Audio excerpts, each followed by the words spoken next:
ସବୁ ଜାଣିପାରିଲେ ତ ସମସ୍ତଙ୍କର 100 ଟଙ୍କା ହେଇଛି ଆଦାୟ ହେଇଛି। ହଁ ମୁଁ ତାଙ୍କ ଫିଷ୍ଟି କରିବା ଆଉ କ'ଣ, ନୂଆ ବର୍ଷଟା ହେଲାଣି ଫିଷ୍ଟି କରିବା ଆଉ। କିନ୍ତୁ କେହି ମାଲ୍ ଫାଲ୍ କଥା କହିବନି। ଅନାମକୁ ଡାକିଦିଏ ତାକୁ କହ ଜମା ମାଲ୍ ଫାଲ୍ ନେଇକି ଯିବ ନା। କରିବା କଥା 100 ଟଙ୍କା ଦେବ ଆରାମସେ ଖାଇ ପିଇକି ଆସିବ। ସେ ସେଦିନ ଭଳିଆ କହିବ ନା ମାଲ୍ ପିଇ ସାରିଲେ ମୁଁ ତରକାରୀ ନେବି ଘରକୁ ନା। ସିଏ ତରକାରୀ ନେଲେ ମୁଁ ତରକାରୀ ନେବି କହିଦେଉଛି। ମୁଁ ତୁ କହିଦେଉଛି ସିଏ ତରକାରୀ ନେବି। ଆଉ ଭୁବାଳକୁ ଡାକିଦିଅ ନଖିନାନୀ ପୁଅ ଭଗିବାକୁ ଡାକ। ହଁ ଚାଲ ତାଙ୍କୁ ଡାକିଦିଅ।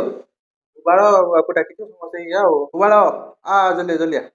ହଁ ଆମର ସବୁ ଫାଇନାଲ୍ ହେଇଗଲା। ସମସ୍ତଙ୍କ 100 ଟଙ୍କା ଠିକ୍ ଅଛି। ତୁ ବି ଦେବୁ 100 ଟଙ୍କା ତୁ ବି ଦେବୁ। ଯୋଉ ନଖିନାନୀ ପୁଅ ଭଗିବାକୁ ଡାକିଦିଅ। ମତେ କାହିଁ ଡାକିଲ? ଭଗିଆ 100 ଟଙ୍କା ଆଇଛି ଚାନ୍ଦା କରିବୁ କି ନାହିଁ କହ। 100 ଟଙ୍କା ଜମା କହନା। 100 ଟଙ୍କା ଏତେ ଟଙ୍କା ସିଏ କରିବ ଯୋଉ ଭଗିଆ କରିବ। ଭଗିଆ କଲେ ମୁଁ କରିବି ନା। ମୁଁ ତ କରିବି ନା। ତାଙ୍କର ଆମ ଝଗଡ଼ା ନାଗିଛି ମୋ ବୋଉ ମାରିବ। କ'ଣ ହେଲା ମତେ କାହିଁ ଡାକିଲ? 100 ଟଙ୍କା ହେଇଛି 100 ଟଙ୍କାରେ ତ ମୁଁ ତ ଆଣିଲି ଆମ ଘର ଲୋକ ସମସ୍ତେ ଖାଇବେ।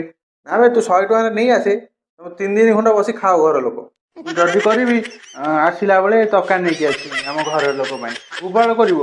ଭୁବାଳ କଲେ ମୁଁ କରିବି ନା।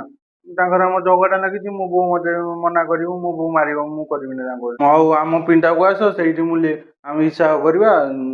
ଆମ ପିଣ୍ଡାରେ ଆସ ବସିବା। ଭୁବାଳ ମୋ ସାଙ୍ଗ ମୋ ଭଲ ସାଙ୍ଗ ତାଙ୍କର ଆମ ଝଗଡ଼ା ଲାଗିଛି ମୋ ବୋଉ ମାରିବ ସେଥିପାଇଁ ଆମେ ମିଶୁନୁ। ତାକୁ ତମେ କହୁନା ସିଏ ମୋ ସହିତ ମିଶିବ। ମୁଁ ତାଙ୍କ ପିଣ୍ଡାକୁ ଯିବି ନା। ମୁଁ ଯିବି ନା ତାଙ୍କ ପିଣ୍ଡାକୁ। ତାଙ୍କର ମୋ ଝଗଡ଼ା ଲାଗିଛି ମୁଁ କେମିତି କ'ଣ ଯିବି? ତୋର ଜଣା ପଡ଼ୁନି ନା କ'ଣ? ନୂଆ ବର୍ଷ ନା ଫୁଆ ବର୍ଷ ଆମେ ଏଠାରୁ ମିଶିକି ରହିବୁ ହେଲା। ସାଙ୍ଗ ଠିକ୍ ଅଛି।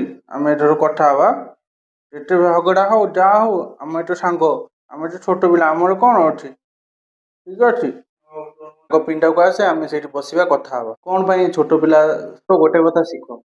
ବଡ଼ମାନେ କୌଣସି ପ୍ରକାର ଝଗଡ଼ା ବି ଲାଗୁଛନ୍ତି କ'ଣ ଆମେ ଛୋଟ ପିଲା ଆମେ ସମସ୍ତଙ୍କର ବଡ଼ ହଉ ବା ଛୋଟ ହଉ ଆମେ ସମସ୍ତଙ୍କର ଆମେ ଏବେ ଭଗବାନ ଭଳିଆ ଆମେ ସମସ୍ତେ ହିଁ ସମସ୍ତଙ୍କ ସହିତ ମିଶି ରହିବା। ଆମର କ'ଣ ଅଛି? ଆମେ ତ ଛୋଟ ପିଲା ଆମେ ସମସ୍ତଙ୍କୁ ଆମେ କାହା ସହିତ ଝଗଡ଼ା କରିବାନି। ଆମେ ନୂଆ ବର୍ଷରେ କାହା ସହିତ ଆଉ ଝଗଡ଼ା କରିବାନି ନା କାହା ସହିତ ଅଭିମାନ କରିବାନି କାହା ସହିତ ହିଂସା କରିବାନି। ସମସ୍ତଙ୍କ ସହିତ ମିଶିକି ରହିବା। ତ ଏଇଟା ସିନା ଭଗବାନଙ୍କୁ ସବୁବେଳେ ପାଇଁ ଡାକିବା ଠିକ୍ ଅଛି। ଏବେ ତମେ ସମସ୍ତେ ସାଙ୍ଗ ହେଲ ଏବେ ମିଶିକି ଫିଷ୍ଟି କରିବା।